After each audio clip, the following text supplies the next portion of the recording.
Цэргийн гавьяаны Улаан түгийн одонд зэвсэг түвшний тэг 11-р анги нь 1936 онд цэргийн уурын тэрэгний засварын газар нэртэйгээр анх байгуулагдсан түүхтэй.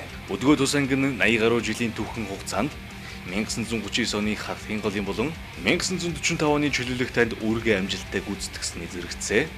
Үүрэг гүйцэтгэх бэлэн байдлыг дээшлүүлэх, цэргийн сургал бэлтгэлийн чанар өрнөлөөг сайжруулан арга тал ахуй хангалтыг тасралтгүй зохион байгуулж зэвсэг түвшний тэргүүний ангийн алдрыг өндөрт өргөж явна.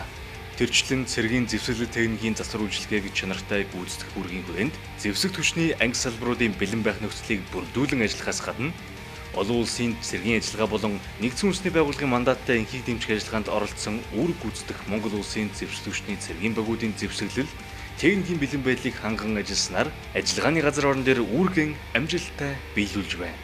Үүний зэрэгцээ мэрэгжлийн зэрэг суурилсан орчин үеийн зэвсэг түвшний шаардлага, шинжлэх ухаан технологийн ололт хөгжил нийцүүлэн хуурай замын цэргийн болон тусгай орчны цэргийн зориулалттай зарим төрлийн зэвсэг техник хэрэгслийг эх орондоо үйлдвэрлэх алсын хараа тавин ажиллаж байна.